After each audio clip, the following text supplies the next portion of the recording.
This is The Wheel Weaves, a Wheel of Time podcast with no spoilers.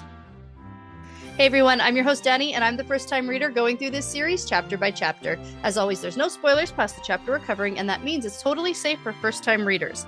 I'm joined by my co-host Brett, who's a longtime fan, and he's guiding me on this journey. We'd like to thank and acknowledge our executive producers, Brandy and Kirkwood, Giannis, Sean McGuire, LightBlindedFool, Big C, Deyvis, Ferreira, Green Man, Bennett, Williamson, Hannah Green, Noralia, Helena, Jacobsen, Matthew Mendoza, Cyndi, Sims, Manethraen, Andrew Scarponi, Mr. Boddy's Body, David, and HoneyBunchesOfJason. And before we get into things today, we just want to thank and welcome Arlen Blanton, Colin, and Artemis to the Wheel Weaves Patreon team. Thank you so much for your generosity and your support. We really, truly appreciate it and could not do this without you.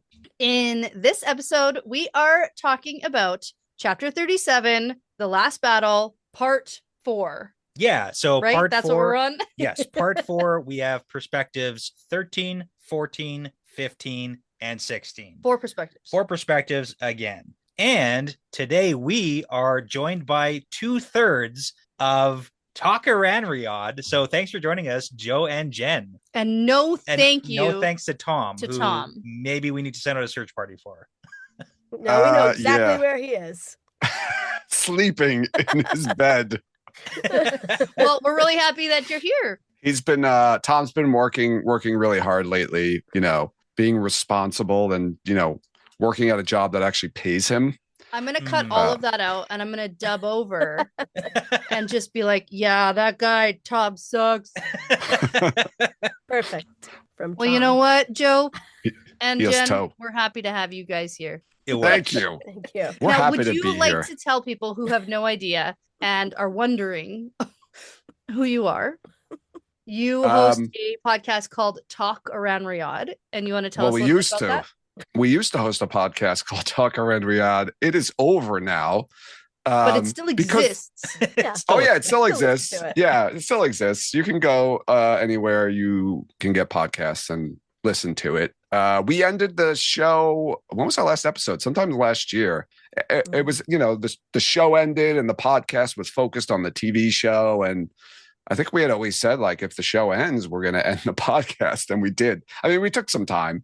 But our podcast focused mainly on like the TV show, the production, casting, speculation and all that kind of stuff. So, we figured like, well, what are we going to do if the show's gone? And we didn't want to do a reread podcast because there's so many great reread podcasts out there, including this one. Thanks. So you're like, we're going to wait until we can come on The Last Battle and then we'll talk about that. So, yes. So then what are you guys up to now? Go ahead, Jen. Do you Now want to tell them? Our new podcast, same host, is called Shelf to Screen. Well, I don't know. We might be looking for a third. You know what? It sounds like the band has broken up. So maybe Tom is just going solo. You don't even know what he's doing. We'll see. We'll see what happens. The book we're reading this week is actually about two feuding magicians. So maybe we're feuding. Maybe we're getting we're But anyway, so we're getting into character. Yeah. We read sci-fi fantasy books that have been adapted. So we'll read the book and then we'll watch the movie or the TV show. Very cool. That's a cool adaptation. So this week it is pretty cool. The Prestige. Thank you, Dani. So that's how did I didn't even know. I'm gonna listen now. Wait, what did you say? What are you doing right now? The Prestige. That's what Prestige. We're okay. Awesome. Yeah. The Christopher Nolan, Hugh Jackman, Christian Bale vehicle. Yeah. Didn't even know it was a book. Super famously good. Yeah. Yeah.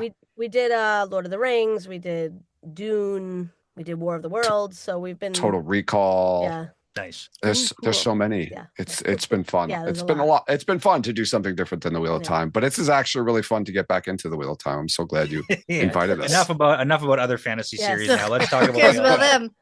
Let's do this now. We have one singular focus, and it is this chapter for several more months.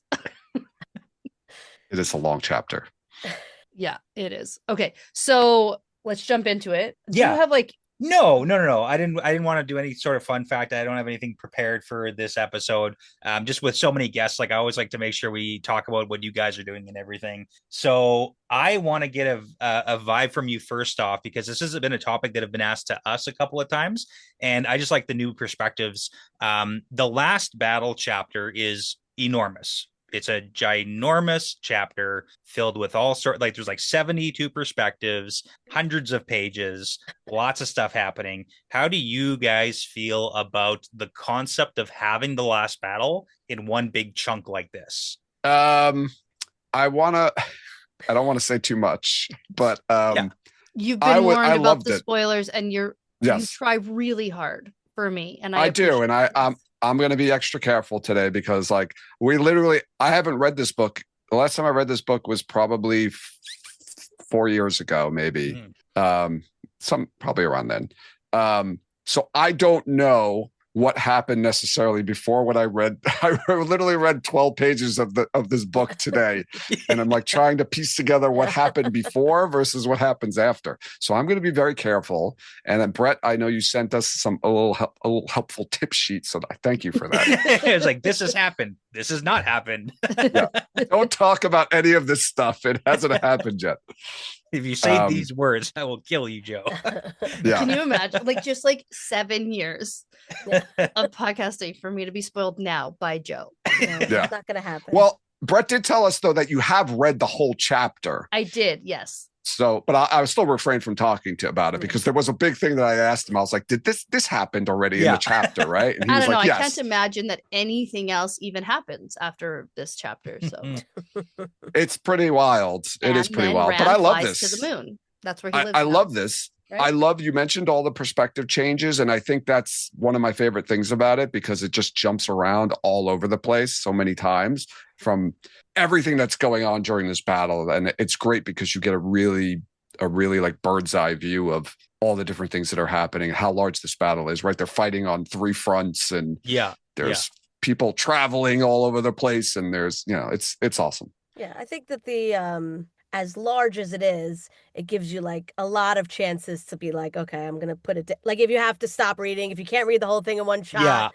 it's not like it's one continuous story. You have a lot of breaks where you do. The word we like to use is cinematographic because it's like it's written. Brandon Sanderson writes in my opinion, he writes like a movie where the scene jumps. Like you get that in TV and movies a lot, and he kind of writes like that too in this chapter at least. So you get back and forth. Okay. Before we jump in here, I want to just mention something that we didn't get to talk about last time. Okay. That I think maybe is important to talk about, because when I was rereading for this episode, I noticed that, so for Joe and Jen, if you guys hadn't read what was happening immediately before these chapters we're about to talk about, Gawain just took it upon himself to go and attack Demandred solo. So that's what just happened last episode. He thinks he's the hero. He wants to be the man, and he doesn't even remotely pull it off. So, even a little, even with his fancy rings, even with his fancy powers. No. But what we didn't actually talk about was when he did get stabbed and he was attacked, he thinks, why can't I feel anything? And I don't think we talked about that aspect of the whatever rings, the blood knife rings. I did mention that. Okay, I forgot. You glossed over it. Because... I wanted to, and it actually sounds like it's such an important thing now. So you were doing the whole thing where you said, I don't know if it matters that he had 3 rings on versus 1 ring on. And I was like, well, he's saying things like, I can't feel feelings anymore. And this, and then you kind of like but that also blasted past that. It also could have been, though, from the 1 ring that he was wearing. That's why we blasted past that part, was because you didn't think it was important. What 1 ring? So he's got 3 of the Terangriel blood knife rings. Yes. Not just 1, but he originally put 1 on. Oh, I see what you're saying. And activated 1. And then to attack Demandred, he puts on all 3. Didn't help. I love. No. I think everything about Gawain should start with Gawain took it upon himself. Right. Like, you know what? Every single decision. Gawain's not even in this perspective. in this episode, we don't have to talk about Gawain, but he keeps coming back to him in the last battle. Yeah, I saw that he was the previous the perspective, and I saw Demodred's name pop up in there, like when I was glancing over it. I'm like, oh yeah, Gawain. Yeah. I'll put 3 of the rings on. That'll make me triple as powerful. And there was a small part of me that was like, you know what? Maybe. Yeah, you hope. Maybe. And he even thinks to himself, I gotta go so fast before he has a chance to channel. I'm just gonna get in there and, like, I don't know, stab him. Even now thinking, like, he's saying it aloud, it's like, what did you actually think you were gonna do? Mm-hmm. Well, he's Gawain, and he thinks he could do a lot more. Yeah, that's Gawain, all right. Yeah. Okay, I'm gonna pull us back though. I'm gonna keep us on track today because I've talked about Gawain so much, and he's not in this episode. We're done with it. We're gonna talk about Fael because she's got other things that are going on, and she's also not making great decisions, in my opinion. So kick us off here. Let's set the scene. Okay, so I do have to mention our chapter symbol. Oh, right. For chapter 37 is still the ancient Aes Sedai. Hasn't changed. Symbol. It hasn't changed. Okay. Now we're gonna start in Fael's perspective, and somebody here is pleading with Fael because it's Mandevwin. Yeah. I don't He's one of the band. He's one of the guys. Is like, yo, Fael, I'm sure Vannon and Harnan are not dark friends, because to refresh everybody's memory, Fael was like, oh, somebody is trying to steal the horn. There's a crazy thing that happened. We got sent to the Blight instead of back to the Field of Marilor, and I was trying to catch the killer, or not the killer, the thief. Yeah, so I'll set the scene here for what did happen. So Fael, I'm off track. You're a little bit off track here. So Fael thought that someone's trying to steal the Horn of Valir. So she set a trap by taking the Horn of Valir out of the box that it was in and hiding it by some rocks. In the woods or something. In the woods of the Blight. And then watching the tent to see if someone would come and try and take it. And then she heard screaming coming from where she hid the horn, ran over there, and then we've got Vannon and Harnan who are being attacked by a blight bear monster, and Vannon has the horn in his hands, and then Fael shouts at him, "Thief, stop, he's got the Horn of Valir," and he's like, oh crap, and he drops it and he runs away with Harnan. Yeah. So they're gone. Van and Harnan are gone. Fael thinks that they're dark friends who tried to take the horn, and Mandevwin is assuring her here they're not dark friends. It must be something else. Yeah, he's known them for years. Yeah, like no way. They're probably following us right now. They're just like out in the Blight. We got to help them. Yeah. I'm glad you set that up, because it does like kind of jump in where like something clearly important happened right before this. Yeah. And I'm trying to remember based on context clues. Yeah. It must be a strange way to jump into this. But there was a bubble of evil, right? Is that what happened? Is that how they got to? So they were in Tar Valon, Bubble Evil set the gateway off, allegedly anyways. We don't really know. Probably some dark friend interference or something. We still don't know exactly what happened. They, instead of going to the Field of Marilor, because they're trying to deliver the horn secretly to Matt. Yes. And then something went wrong. They end up in the middle of the Blight, and now we're lost in the Blight with the Horn of Valir and our little crew. And Vannon and Harnan ran away. Yeah. Because it looked like they were trying to steal it. Yeah. So she took the horn out in the Blight and put it behind a tree? She like hid it away. Okay. She's like, I'm going to find the thief because they're going to come in here. Instead of keeping it on her person or anything else. So we still have the horn. So like, let's just be clear. Fael still has the Horn of Valir. That's where we're at now. But the major concern is, number one, is Van and Harnan, are they dark friends? And then if they're nearby, been, like, skeptical.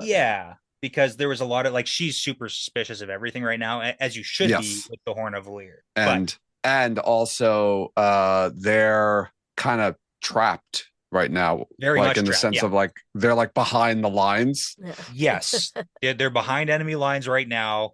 We're trying to make our way to in the middle of like scary nowhere. Yeah, we're trying to make our way to Shale Ghul, but that in itself is a problem because Shale Ghul is surrounded by Trollocs. So like it's all bad. None of this is good for our group here. Yeah, and it's now Ulver's there, right? Ulver's there too. Ulver's there too. Absolutely. Yeah. Why wouldn't you bring the child along on this trip?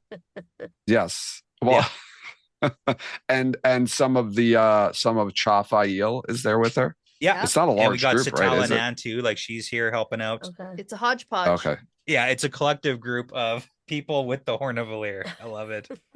So we are getting closer to Shale Ghoul, but we're still a little ways off. Right. And now Fail has the horn in a bag at her waist. Right. And I'm just trying to envision this. And of course, I think like French horn. And I know you did the fun fact about the trumpet with the weird thing, but yeah, like it's not small. And it's like at my waist. Yeah, you like hook it on. It'd be there, you know? Okay. You just got to go. Does she have it in a bag or something? I don't remember. Yeah. Or is it and just so the secret's out. Now everybody knows because the whole group didn't know that the Horn of Valir was here, and now they do. Yeah. So at least we're all on the same page here. So, I mean, I've always kind of been on the side of like, we should tell everyone as soon as you get teleported to the Blight and the mission is off, like we should inform everyone so everyone can collectively work together to protect this thing. Like chances are not everyone is a dark friend. Chances are there's some dark friends though. So like, let's inform everyone. Chances are if we have dark friends here, they already know that we have the Horn of Valir. Exactly. And they spot some dark friends, right?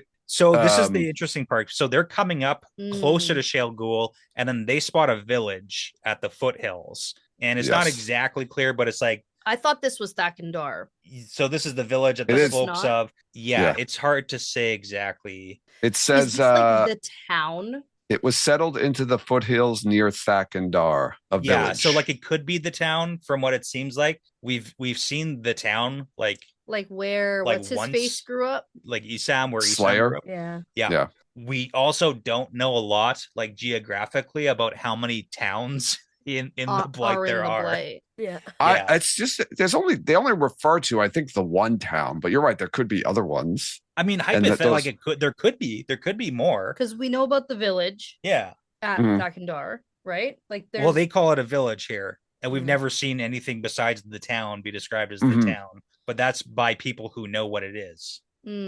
So either singular or one of many. Yeah, those were our choices. Doesn't really matter at this point because we're on the outskirts of it and we're looking in, and clearly they're using this as like a supply depot because logistically for a war, the shadow also needs to move stuff around. So we've got gateways going up. Obviously, no shadow spawner going through gateways because that can't happen. But you can move supplies and weapons and all that stuff. Yeah. And people. There are some dark friend men, I think, moving stuff in and out of the gateways. Yeah, right? Exactly. So now we've got this great idea. Maybe if we can sneak in, we can sneak through one of the gateways to get closer to Shale Ghoul. How are we feeling about that? To get closer to Shale Ghoul or to get to the fighting where Matt is? I think the idea is to not go to Shale Ghoul. The idea is to go with a supply cart to the Field of Marilor. But here's the problem with any gateway you take, you don't know where you're going. Yeah. That's true. Especially if you're sneaking through an enemy gateway. You know what? No matter what, though, it's better than what they're doing right now. Is it, I'm all for this. I think that this is a great plan. Well, I was like, yeah, do it. Well, yeah, I mean, all right, so this is Mandevwin's plan, and what the other two Fael, like, that's dumb, and Fael's like, no, this might work. Like she's like, this is the best, and they're like, but that's behind enemy lines, and she's like, we're already behind enemy. What if but that'll bring them closer to the good guys, though. How do they know? Well, I guess they can't go too far in the opposite direction. Like, I mean, but that's the thing. It's like, yeah, they'll probably be teleported to some battlefront, but like what battlefront? And then what are we doing here? Even if you get teleported to the Field of Marilor on the enemy side of the battlefield, like that's not good still. That's still bad. You know what, though? It's all bad. It is all bad. Yeah. And at least this is like a glimmer of hope. Like there's a chance. Yeah. That we could get towards someone we know who can help us. Because here we have nobody and nothing except the glimmer of like a giant black mountain in the distance. Right. That like we might make it to. Mm-hmm. So like it's bad. I'm for this plan. I think this is a great idea. To sneak through a gateway and hope that you can tell where it's leading you geographically based on the picture you see through the gateway. Yes. And hope nobody grabs the Horn of Valir. Well, that's also true. We'll hide it. I would put it under my jacket or something so that it's definitely. There's gotta be options. Yeah, you're right. I didn't even think about that. Like, they don't even know where the gateway goes. Yeah, and how could they? Except for like looking through it. We assume it's a battlefront. Yeah, you know where those are, sort of. Well, they're bringing weapons, right? They say arrows from up here through the gateway to the. Yeah, it's arrows. They mentioned that they're right. No food. Because the Trolloc are eating the dead. They Yeah, eat the that's dead funny. people. Easy. That's just good. Yeah. Good supply. So chain they must be logistics. bringing the arrows to like the front lines or close to the front lines. Yeah. Yeah. Right now they're nowhere near it, and they've got this town in front of them. So I think it's a good idea. Thank you. You can't agree, Joe. No. That's Before why, this that's started, why you he's said here. you weren't going to agree with her on anything. You No. promised me. Did I say that? No, you didn't. Okay, good. Okay, 'Cause I didn't so remember we are that. going to spot some of those weirdo red veil Aiels, Yeah. So she's Oh, like, yes. oh no, we can't sneak past those guys. No. right? So we'll see. It's probably going to be challenging, but let's come up with a plan. Okay. Yes. Good perspective, Fail. Doing it. And as per usual, Perrin right away. Yeah, that's true. In case we were wondering what Perrin was up to, he's coming up next. Yeah. He usually gets He's like the also back-to-back coming of back Fael after Perrin. something. Yeah. Yeah. I don't know what can you refresh me of what Perrin did before this? Yes, Because that's like for sure. I'll give a every quick all these recap. big characters, Very something hurt. clearly happened Yeah. right before this that was important, and we're That's just getting totally like the fine. aftermath. And honestly, anyone listening like weeks apart to it, but if you haven't reread the They're last like, battle, what's happening? yeah. So last time we saw Perrin, he was battling Slayer Okay. in the Wolf Dream In the flesh. in the flesh to protect Ah. Brand. So he was Okay. doing a little bit of hopping around. Things didn't go well. He took an arrow to the shoulder, and then Slayer almost killed him. And then Perrin, just before he died, because Lanfear did pop up, because she's been popping up a couple of times for Perrin, and she Okay. was like, "Oh, disappointing. I thought you were going to do better than this," and she like left him to die allegedly in the Wolf Dream. And then just before he did die in the Wolf Dream, he was able to shift himself out of the Wolf Dream back into the real world. Then Master Luhan found him up here on the battlefield. They picked him up, and then they brought him to Mayenne, where he is currently waking up and alive, healed in Mayenne. Yeah, because So- Perrin also in the Wolf Dream managed to get into the Pit of Doom and then put the Dream Spike thingy Yeah, so that they can't Oh. gateway into it, where Rand, Nynaeve, and Moraine are Okay. yeah. like, So Right. Rand's got a little Yes. bit of protection within the Pit of Doom right now. yeah. And I thought Perrin was gonna die, and I was fine with it. Yeah. I was like, you know what? He did a good thing. This is great. Okay. I guess it's his It was time. a great idea using that dream spike though to put it there, so to kind of protect. Oh him a yeah, bit. great move. And we really Great have to move. thank Lanfear for teaching Perrin how a Dream Spike works. Honestly, yeah. Lanfear is the best character. She's so helpful. She is. She is very helpful in this. She just helps. She appears to Perrin a lot and helps him It's a out. bad gives him some rap, and I tips. don't know why. It's just I don't know why either. Mm, I've never seen her do anything bad. no. Never. Not Lanfear.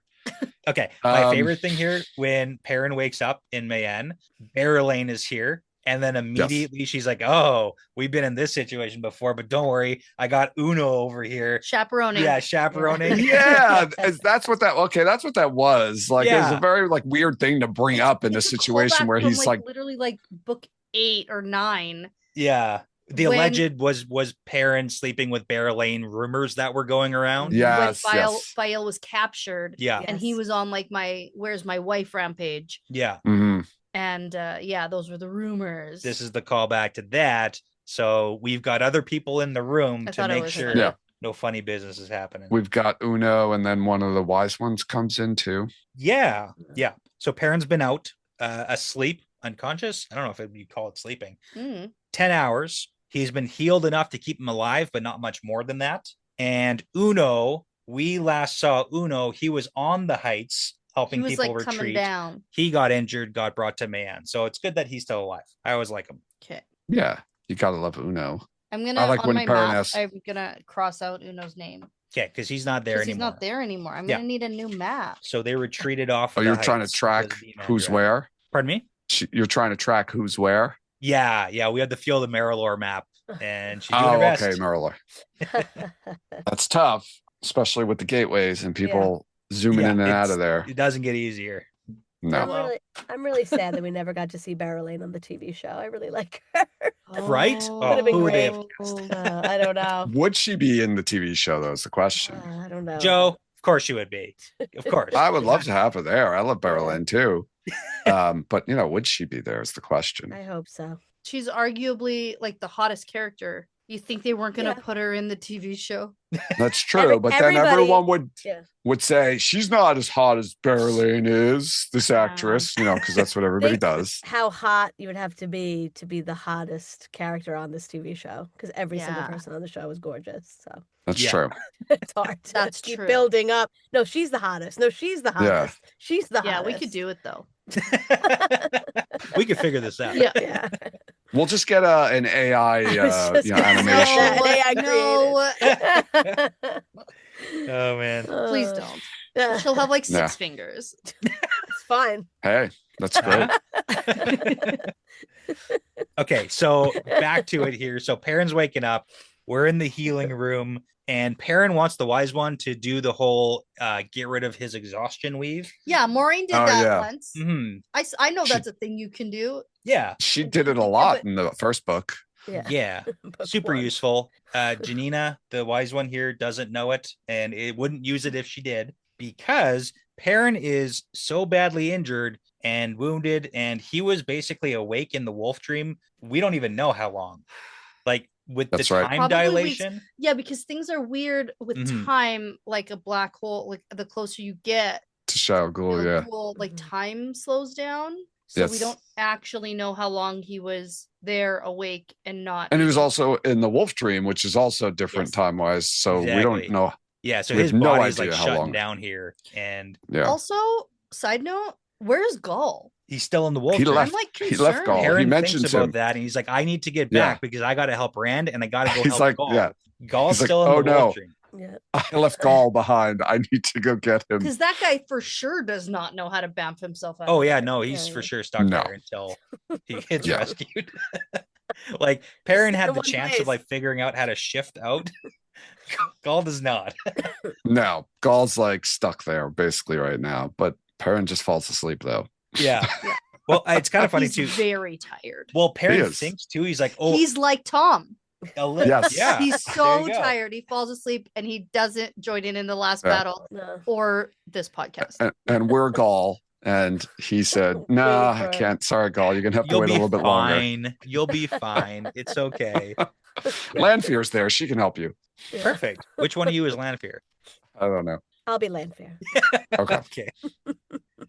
Okay. So a couple side notes here. Perrin does think about trying to shift back to the wolf dream, but then he's like, "No, I can't do that because it's the real world." Well, and there were several times where he's like, "I'll just shift to the field of Marylor." Yeah, because he was there for so long that now he's in the real world where that can't happen. And he's like, right, reality exists here. Yeah, I'm not in the wolf dream right now. I'm awake. But I mean, that's the funny thing is like he's a couple steps away from like figuring out stuff, because even when he's going to sleep, he gets a new alternative to where he can go. Like we get that in the next little sequence here with him. Well, he also mentions about the Grendel interfering with the minds of the great captains.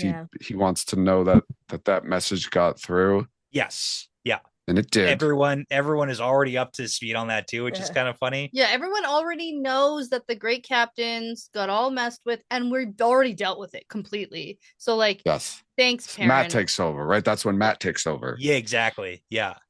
Now, to be fair, Perrin did send Elias to the Thakandar battlefront, which was very useful for getting Interalda out, but like out of command, because we did have Matt taking over for Bryn and Bashir and that's all. That's what Bryn. That's all. Bryn. Yeah.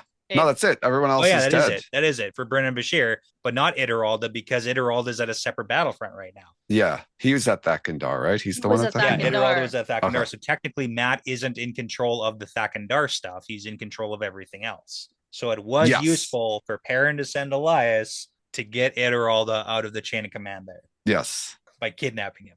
Arguably the most important battlefront you could argue at this point. Yeah.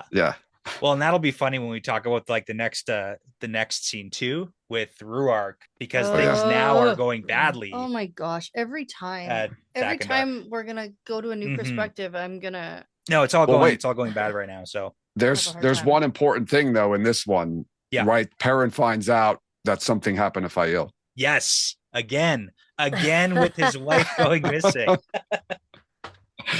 Yeah, I think his reaction though is like, he's like, shoot. Well, he's not. Yeah, usually he reacts so very tired. strongly. He's so tired. Yeah, that's true. When he slept a little, he'll wake up and be like, "Where's my wife?" Where's Fael? He knows the rules because he didn't. There's no body, so that's the rules, right? Like, That's if there true. should be That a is a body, good then rule. it doesn't mean they're not. They're That not is there. that is Yeah, that's the actually rules. Yeah. Yeah. the rule. Right. There's no Mhm. body. He says the role too. He's like, "Oh, Yeah, did you see a right. body? No. Yeah, Okay, no. she's Okay, fine." Good. It's Then fine. Well, that's she's how fine. tired he is too.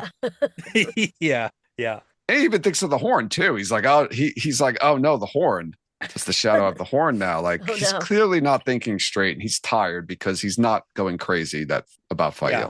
But it's like your body's shutting down, and it's not like he's choosing to go to sleep right now. Yeah. It's like his Yes. body shut down. Yeah. Yeah, he's not. Well, because he thinks he's like, I can just go to sleep. I can go to the wolf dream in my sleep, or New third path. new third path. I'm gonna go to the wolf dream in the flesh, but Mm. then he just does regular sleep.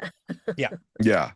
He doesn't have enough energy to chop off anybody's hand trying to get Fael. Not Back, right so- now, anyways.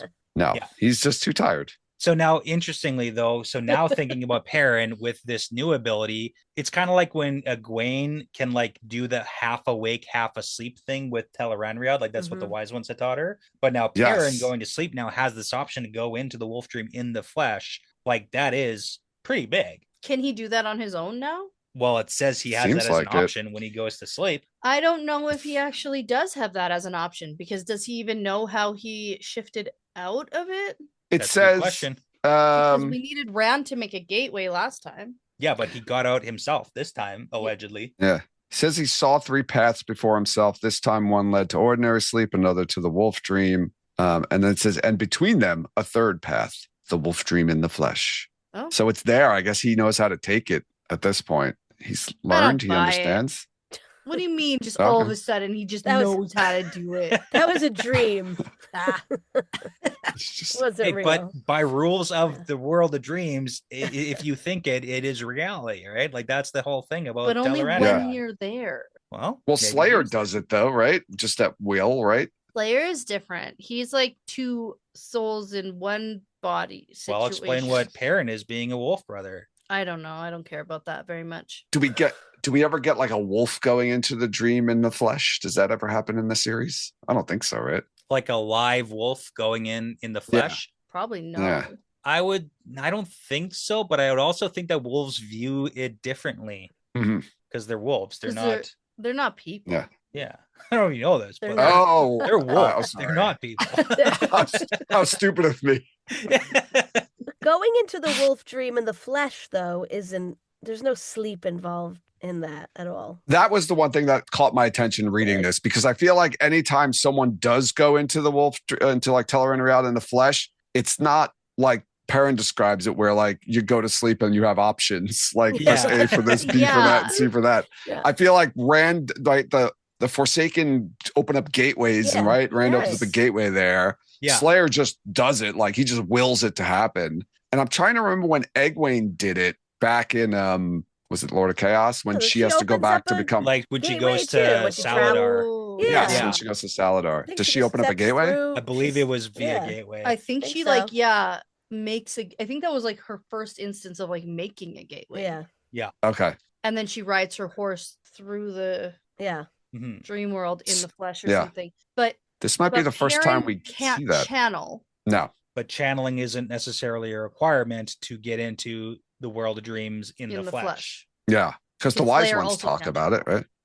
Like channeling and making a gateway is one way to get into the world of dreams. Yeah. In the flesh, I but it guess this is is not another. necessarily the Yeah, only but if way. We just He have would- to take it. Be like Yeah. sleep in bed and then get up and go through, like, because he has to like physically. Right. I don't know. because That's why I'm they're like, yeah. sleeping. Yeah. I don't know. Well, I think he would just Yeah. like Disappear. transport to I the world guess, of yeah. dreams, but in the flesh instead of Yeah. Just like In the dream. clench and Yeah. then just like go. Yeah. You know? yeah.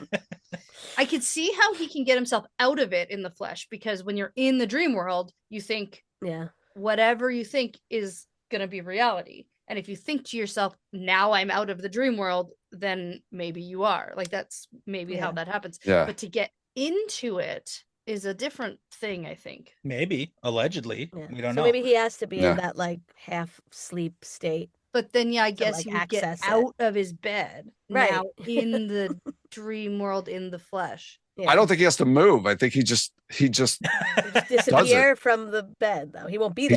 he just disappears from the bed. I always feel like there's like a suction sound happening. Or I'm picturing like a toilet bowl flushing. He like Spins down. pixelates, disappears. No, like one of those, like an airplane toilet flush, like very like high powerful suction sound. Just like Back into the world of dreams. Like that. And then he's in the world of dreams. There's the so many flesh. options for what could happen. So many. Okay. So anyways. That's as much as I want to talk about Perrin right now. For now, yeah. And we can come back another perspective once we get more information and maybe let's figure not. that out. Okay. Well, he's gonna wake up though, and he's gonna be like, "Where's Fael?" You know, he's gonna do it. It's gonna happen. Maybe he's too tired now. He needs He'll his be brain like, to get a little bit. we gotta go fight the last battle. It'll be like, bud, we did that already. Yeah. You missed it. It's gone. You slept. Yeah. You Through missed the the whole last- thing. When you tell your grandkids the story about the last battle, So Grandpa, tell us about the last Perrin-ucken to battle. Sleep through the last battle. I fell asleep. I was so tired. Yeah. Well, it's funny, but tired. he already has done. He did a whole bunch. Like I got to play a little bit of Perrin defense now. I know we're making jokes here, but He saved Brand's life at least once, right? Also have done so much. That's true. And now they're fighting the last battle also. Did he save? He saved Rand's life, right? He saved Rand. Slayer was in the process of like he was going to shoot Rand with an arrow. Perrin intercepted it basically, and then put the dream spike down so they can't teleport in, and then also got the wolves, the wolf network to like help protect Thakandar and Shogun and stuff. And right, you mentioned land for a short amount of uses dream spike. Isn't there like this is so silly, but it's like a tower, like by accident. Yeah, it's like a dial where he can like shrink the radius, right, and make it bigger. So that's silly, but it's fun. It's like he's turning the dial to like shrink the like a flashlight where you can adjust the settings of the yes to the size of what you want to block out here. Yeah, I forgot about that. All right. I guess Perrin also did, even though he has no idea that he did it, but he had a huge hand in saving like Androl and Logain and all of the good Ashaman from Taim at the Black Tower. Yeah. Oh, that's right. I forgot about that. They couldn't gateway out because of the dream spike. Yes. And Perrin's wandering around looking for Slayer and is like, here's a dream spike. And then he just like wanders away with it. And he doesn't even like know that he's like completely saved. Yeah. Yes. Yeah. He does a lot of things accidentally. Yeah. Perrin, okay. Next I've had perspective. Enough, Next perspective. Let's keep moving here. Oh, speaking of Androl and the Black Tower. Yeah. Okay, so Androl's our next perspective that we're going to move into. So Androl and Pavara, serious love connection. Oh, yeah. They can speak telepathically. They're super into each other. They're a real good duo. They might be my favorite couple, just like of the series at this point. Mm-hmm. Actually? Yeah. Because at the beginning, she was like very not. Well, it didn't feel like a love connection. But now. Oh, yeah. It grows. Yeah. I mean, how it started wasn't great. No, it was bad, in fact. No. However, we've worked through those feelings together. Yeah. And now we wholeheartedly trust each other and communicate really effectively. And maybe that's why I like them, because they do actually communicate with each other. They are almost like choice. Forced to communicate. Yeah. Yes. They are forced to communicate with each other. See what happens when you're forced to communicate with your partner? I wish terrible I could things. force Hate you. it. Yeah. I wish I could just be like, tell me everything you're thinking and feeling. And then you would be horrified because you'd be like, there's literally nothing happening right now. There's no thought. Brett? How is your brain empty for are 3 you hours? Okay. Well, they're mentally bantering, and it's like kind of cute. Yeah. It is. Yeah. I would like to point out that this is also another perspective where something clearly just happened exciting before this. By the way, all of these things. Every single one at this point. You're at part 4 of 16 of the last battle. So yes. Some things have happened. So where we left them was they were up on the heights because D-Man Dread came in and started blasting everything in his Battle of the Worlds. Yes, in his max circle with the Sangreal, and he's just leveling everything. So that's why all of our troops retreated from the Polov Heights. Andril and Pavara, they felt big channeling. And at first, last episode, in the last perspective with them, they thought, oh, that might be Taim. But now, in this perspective, they're like, okay, doesn't seem like it's Taim. That's probably Demandred based on the strength and where it's coming from, yada, yada, yada. Yeah. So now we've got them going around and basically like taking out some forces and helping some people retreat and just getting the people like our allies off the heights a little bit here too. Yeah, and we're just like seeing that they're helping with the retreat from, because now Demandred and the Sharan channelers have taken over completely like the top of the heights, whatever it is. Yeah, the Polov Heights. So now they're helping all of our good guys retreat to get off the heights so we don't all die. Which is all part of Matt's plan. It's all part of the plan. I was going to say that. I didn't want to spoil it. I couldn't remember if like that was already established that Matt wanted them to take the heights. Yes. The bad guys. That's part of the plan. He wanted to lose on purpose. Yes. That's what we know so far of Matt's plan is he's intentionally losing a little bit so that eventually, hopefully, he can win by doing the right thing at the right time. Yeah. Because he knows they won't be able to hold the heights. Yeah. And he also knows that there's spies and he is not telling anyone the plan, the real plan, even though he's also sort of telling people like a fake real plan so that they leave him alone. And he's like just sending messengers out at whim to like, hey, go send this message to this guy. And then like the captain or whoever will get the message and he's like, what? Yeah. He's doing like fake orders us to do this? It's pretty great. Yeah, because we just saw Galad being like, I don't know about this Matrim guy. Yeah. And then as things happened, he was like, oh, okay. Yeah. I need to give this guy more credit. Yeah. Yeah. Not a ton of stuff happens in this perspective, truthfully. We get a lot of the conversation between Andril, Pavara. He makes tea. He makes tea for Pavara. He does do that. So we were talking about how Sanderson likes to, I think we were talking about with Tom. Jen, you just did the you just like opening a teeny gateway. Yeah. It's like you take the ability. Water. Yeah. Yeah. Taking the ability to make gateways and then just like stretching that out to what you could possibly do. Yes. And making tea is one of those things. Yeah. Because Angel can just do anything with a gateway. Yeah. Which, I mean, everything he's doing makes sense. Yeah. It's just how creative can you be? The water like with lava or something like crazy. No, he uses a weave of fire. I think. Oh, he uses a fire weave, but only like because that's all he can channel. Just a little bit, yeah. Yeah, just enough to heat up a cup of tea. That's all he can do. What does he put in? Like something from? He's like, oh, I had some left in my house. I guess nobody moved it. It's like which I gotta say is super something. Dangerous. Considering that gateways can like cut things and people in half. It's like you're just opening up random gateways into. They're this big. Yeah, it only cut off like your finger. If I open this big hole in your head, though, you're done. Or well, who's at the Black Tower right now? Anyway, there's no good guys back there, right? Yeah, but I understand that. I'd rather have tea. I don't care about that guy's finger. But he loves Pavara. Yeah. He wants her to have tea. Yeah.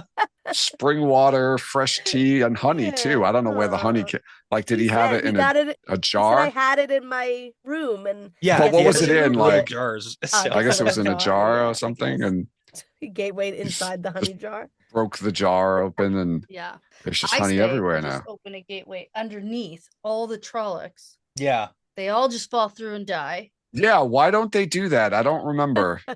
That I don't think that ever happens. Maybe because this book would be over real quick and it'd be way less interesting. Well, okay, and also like if we're gonna talk like actually, why don't we do more things? Because if you're gonna open up that big of a gateway, like we are facing Demandred full circle with a Sangreal who has Age of Legends knowledge and can probably like prevent gateways from being opened. Like we've seen these big gateways open, but they're always being opened like by the bad guys, and our good guys don't know how to prevent it and stop it. But there does seem like there could be, like, why couldn't a Forsaken slice that weave and stop your gateway from opening? They could, I guess, right? Like, why not? Yeah, but we know Andril has like a talent, and it's not typical. Yeah, he's talented. He's got a talent, capital T too, but he's also not as good as a fully powered Demandred. Sure, but I still think if we just open. Then we like get rid of under that's I'm all for that. Why didn't we get that? No gateways underneath the Trollocs. They all fall through and die. Yeah, because we know that we can make a gateway on like a table to look through down in the sky. Yeah. At the battle. Yeah. Mm-hmm. Just do it now under all the Trollocs. Or right in half of all of them and cut them all in half. Yeah, there's like, so many options. Oh, right in the middle, like lava, 2 feet off the ground. An entire lava and avalanche gateway. Yeah. When we could have just trapdoored them. I don't know. That's a great question. That's a Brandon Sanderson question. When you call him, ask him that. Yeah. When you get his phone number. When I call up Brandon Sanderson. I've been dialing every phone number in existence. We're on the 2s right now, so you'll get there.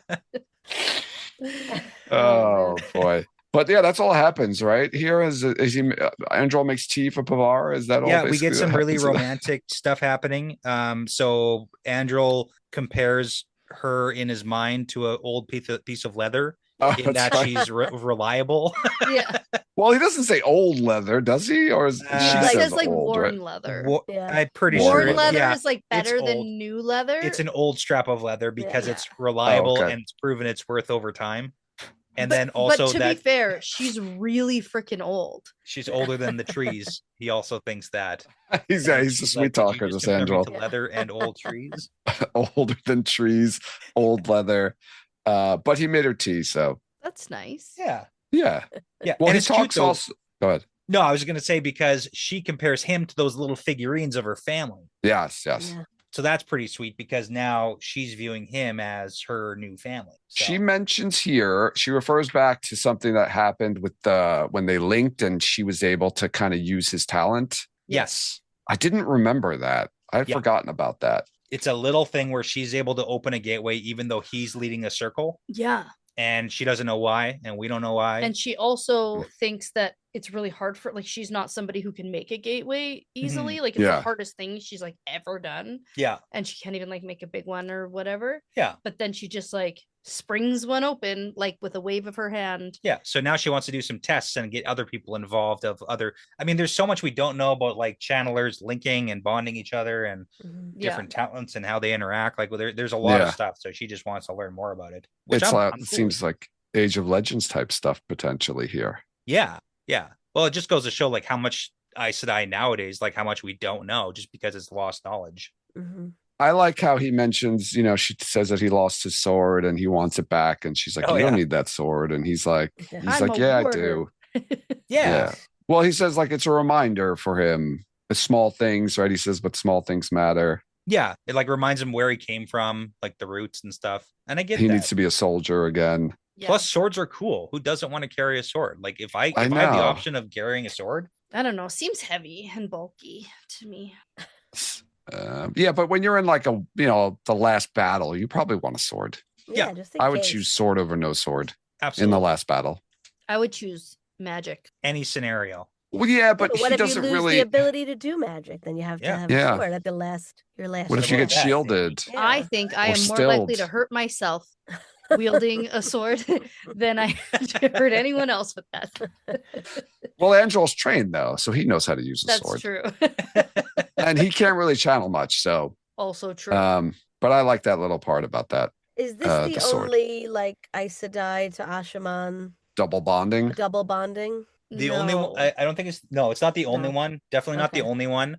Because we got Logain. It's the only one that we get like in their heads. Although the double bonding thing. Yeah. I don't actually know for sure because I know we have some male channelers bonding Aes Sedai. Right. And we have Aes Sedai bonding male channelers, but I don't know, like we're not in the heads or the perspectives. We don't get perspectives of any of those couples or warder bonds. Mm-hmm. And so this is the one we get. Okay. I think I just naturally assumed that it would have happened in other places. Yeah.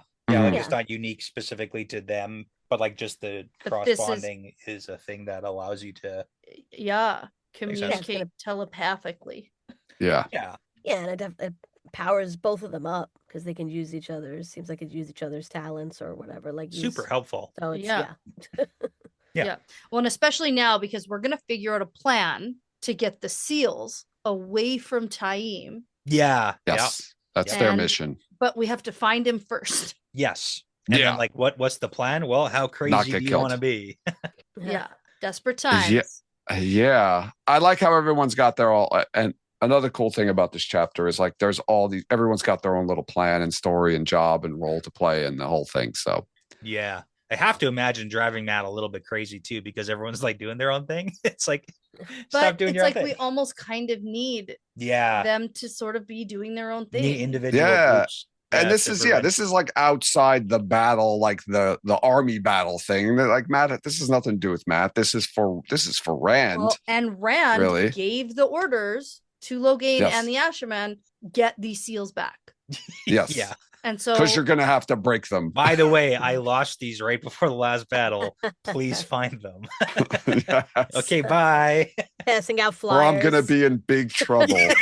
Can you do me a solid? Yeah. If Putting them up lost with the thumbtacks. seals. Yeah. Dragon Reborn. No pressure. Reward $100. Hey, Logain, can you keep a secret? I need you to do me a solid. I lost the seals. I need you to find them. Yeah. And Logain is just so crazy right now. Yeah. They're pretty key to me winning the last battle and saving the world. Yeah. No pressure.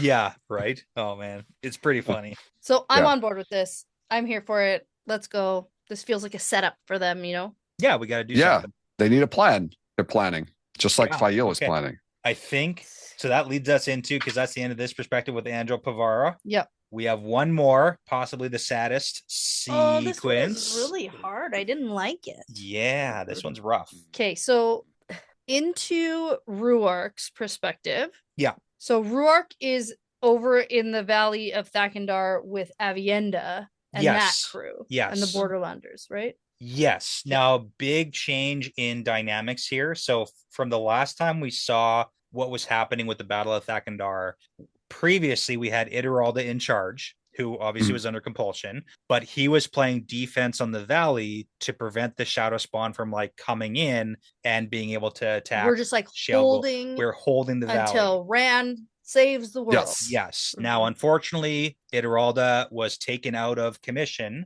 by the compulsion, and now we are no longer holding our battle lines. So we functionally have lost the barrier we set up. We lost that battle line. Finally broke through their hold on the valley. And that is like directly because we no longer have Ideralda doing anything useful, and everything he had been doing was maybe a little bit corrupted because he was compelled. So now we've got all of the soldiers, for the majority of soldiers are fighting at the base of Shale Ghul, holding off the remaining Trollocs, which is about equal levels now. So it's not an overwhelming force of Shadow Spawn, which is a good thing. It's about even numbers. Then we've got the Aiel, which includes Ruark, who are like going around and just like taking out little patches. Because the last time we were with Avienda, they found out about the Red Veil Aiel guys. Yes. Yeah. And with so sharpened now teeth. the sharpened teeth. Exactly. And so now they know about all of that. Yeah. And so now they're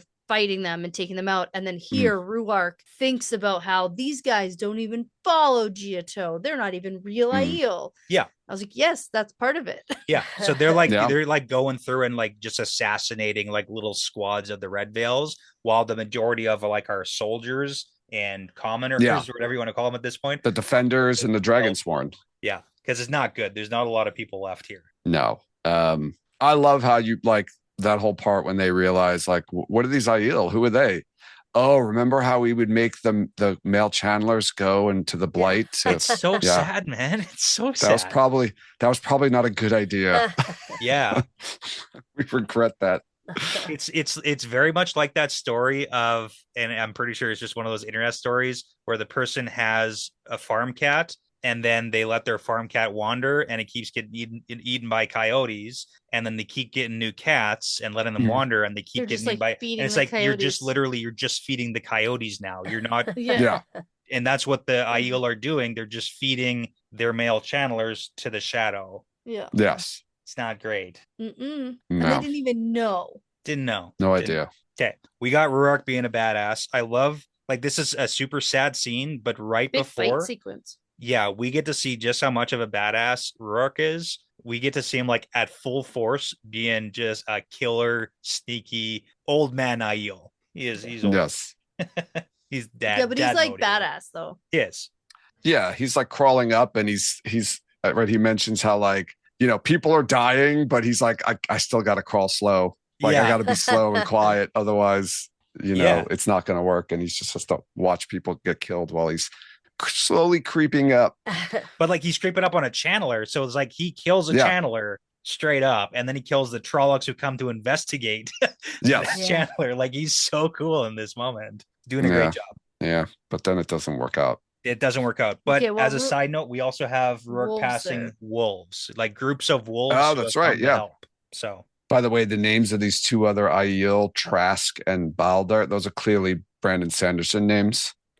Or I just wanted to point I that have out. to assume that they're fans. Because you know how there's like a list of like fans whose names were put into the books. Oh yeah, I didn't think about. I don't know those two names off Generally, the top of my like head. if I see any new characters, they're basically almost always like just the little one-off characters who get killed. They're almost all fan names or like derivative of. Yeah.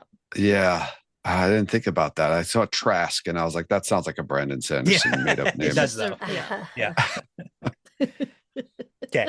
Okay. And then this is where something very, very sad happens. And, Jen, if you get to be Lanfear, I'll be Grendel, I guess. Okay. Because she's just so, as much as I really don't like her, man, she's doing a good job for the things that she wants to do. She's really messing their plans up. Like, really. Yeah. And again, it's a new description of how ugly she is. Oh, this is another thing. So when I call up Brandon Sanderson, and we chat, and he's like, "Hey, Dani, how's it going?" And I'm like, "Good. I just wanted to let you know how much I appreciate the different ways you have of describing an ugly woman." Yeah. Every time Grendel is like, well, Hessalam. Hessalam. It's not Grendel right now. It's Hessalam. That's right. But every time it's just it's a slight variation of how ugly she is. So this time it's a hideous woman with thinning hair and uneven eyes. Yes, offset It's from like, one another. She had wonderful eyes, though. Oh, that's according the to Rourke. compulsion. Yeah. So Rourke gets hit with compulsion here by Grendel. He never before realized how horribly balanced everyone else's eyes were. That's a great line. And you know what's so gross and what I hate about everyone else? Their thick hair. Yeah. Yeah, right. Too much hair on your head. Like this. All other women had too much hair on their heads. Yes. That's the line. Yeah. And I laugh, but it's also so like this is probably the saddest, like one of the saddest scenes that we've seen in a long time. I love Rourke so much, and he gets compelled. He doesn't even get like a warrior's death. He gets compelled and his mind is zapped and he's done. That's what's the worst part about this, because when we talked about the whole Rand bail firing the entire, this estate, what's it called? Natran's Barrow. That's the one. Yeah. So when he does that, and then it's almost like we're doing a favor for all those people who were compelled, because he even tries to rescue one of them. He tries to get Nynaeve to delve him and try to see if we can bring him back, and like we can't. His brain's mush now, and so that's what's like super sad about this, because it's not even like, oh, he got stabbed and we can like sort of get him healed, or like maybe, or even just him dying in combat would be better than Rourke getting taken by her. Yeah. I do like how she's just thinking about Moradin though this whole time. So she's got a collection, because it's not just Rourke. She gets a couple wise ones, Aes Sedai, like a couple Aes Sedai, like another guy who he's jealous of because it's going to be competing for Grendel's attention. I hate how it just like pops up out of nowhere too. I know. He's just like walking along, and then all of a sudden he's like just talking about how beautiful she is, and you're like, no. Like he didn't have any chance, any time to. And then she says, "Come, my pet," and then he just like happily joins her like group of compelled people. Oh yeah. When you call Brandon up, ask him if this was his idea or this was something that Jordan left. Yeah, I have a lot of questions. Number one, how dare you do this to Ruark? Yes, if this was you, we're not friends. I'm losing your number. Oh yeah. Well, but I mean, as I get older and reread this series, like I love Ruark so much more now. I appreciate him so much more now than I did when I was younger. Because I'm getting older and stuff. Because you're old, yeah. Yeah. We get it. Because you're turning into Ruark. Yeah. So I'm I young. wish. I'm young. I was could thinking say- that. And when I saw really relate to all the very young characters Yes. Right. Yeah. Yeah. who are young and beautiful and strong. And Right. you relate to all the old, 'cause Like- you're like so Hesselum. old. Like No, so. like Hesselum. Honestly, Although, if I'm going to be the ugliest woman that exists, I'd like to have the power to make everybody still think I'm the most beautiful woman. Yeah. right. Yeah, because she's like, that'll show Moradin. He thinks he can use this ugly face against me. Well, watch. People still love me when I tell them to. Yeah, and like she wants Yeah. to compel Morden too to make him think she's beautiful. Also, like that's endgame. Yeah. Yeah. Which is weird because she was doing this before she was ugly. Like it's not like she's Oh, yeah. changed her tactics No, at it's all. like she actually wanted everyone to think how beautiful she was. Mhm. Mhm. And was like, even if you don't think I'm the most beautiful, now you do. Right. Yeah. And But she was now just it's- practicing for this moment Yes. where she really needs it now. She Yes. needs it. Well, maybe Yeah. it was because she knew she was ugly on the inside. Yeah, that's probably it. Oh, that's deep. Mm-hmm. Yeah. When she looked at herself in the mirror, Real she didn't deep. see it. Yeah. Yeah. I like that. Okay. Yeah. So, anyways, super sad scene, and I'm a little bit Rourke. angry about it still. I don't know if I'm over it yet. It's just Uh, Rourke. He's been yeah. pivotal. He's Yeah. been with us since the beginning. Like, He does get done dirty. yeah. Yeah. Poor guy. Anyone is going to get compelled and taken. It should have been Gawain. Yes, that's true. But no, we Um, want people with skills. Somehow I feel like he'd be even more annoying though.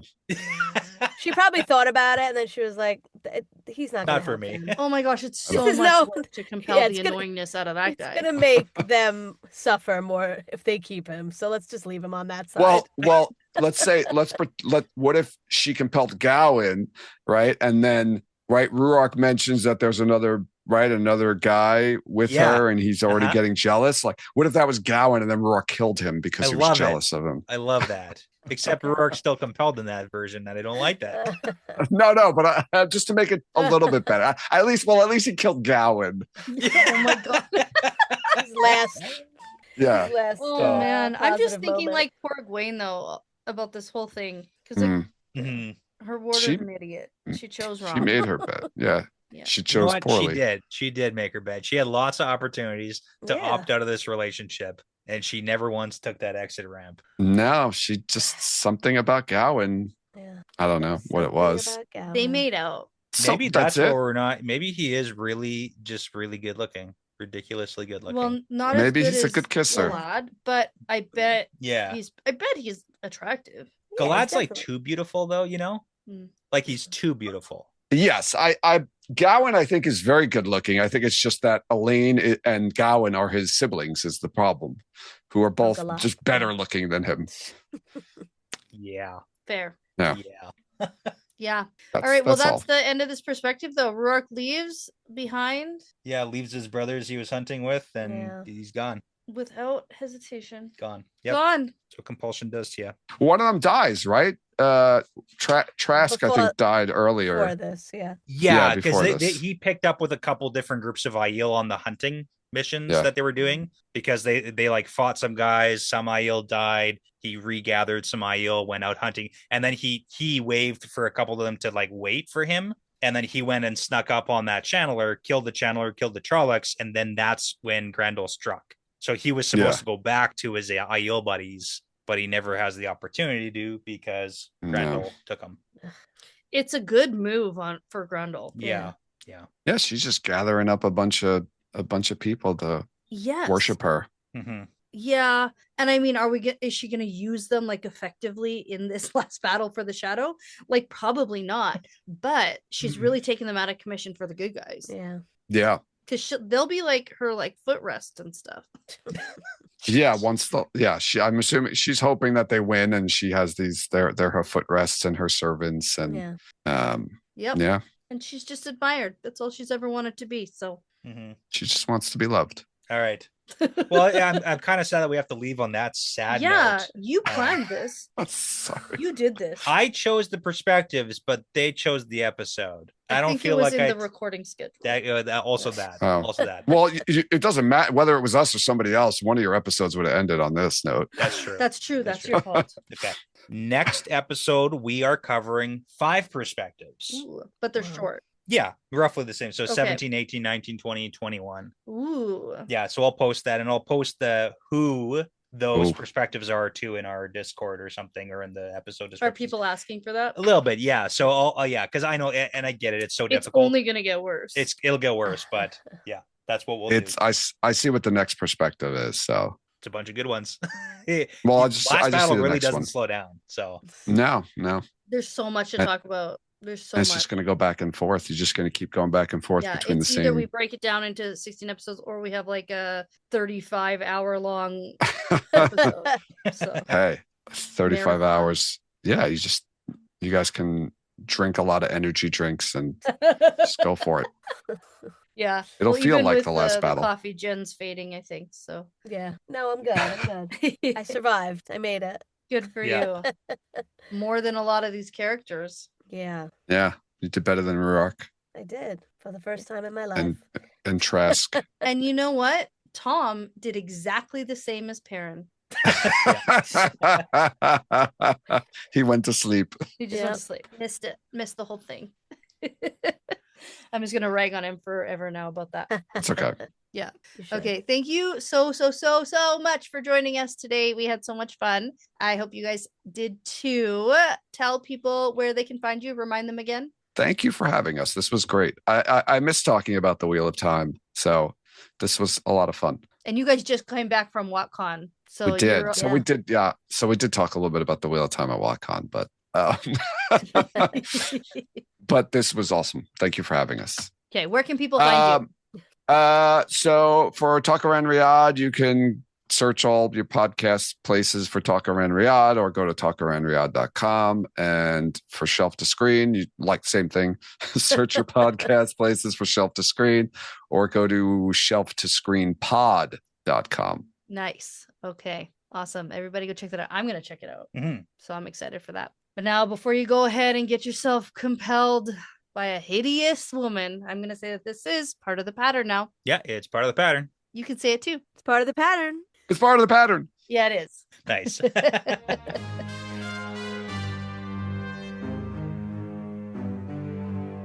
Well, that's it for this one. Thanks so much for listening, everyone. The Wheel Weaves is hosted and edited by Dani and Brett, produced by Dani and Brett with Passion Socks, Cody Feltz, Mozyme, Jamie Young, Jared Berg, Ricky Morissette, Matt Truss, Antoine Benoit, MKM, Megan, Colby T, Gabby Young, Rycat, Chris G, Sarah Creech, Saverio Bartolini, Megs621, Hamar's Lament, The Elf Witch, William Johnson, Tina Gruen, and Courtney B. With music by Audionautics. Now, be sure to check out our Patreon page if you're interested in supporting us and the podcast. We'd love to send you some Patreon exclusive merchandise as a thank you. Plus, you'll gain access to our episodes earlier than everyone else. And at the time of recording, we have over, I think, 50 bonus episodes at patreon.com/The Wheel Weaves podcast. So you can find all of that and more over there. For general information about our show, like how to get in touch with us,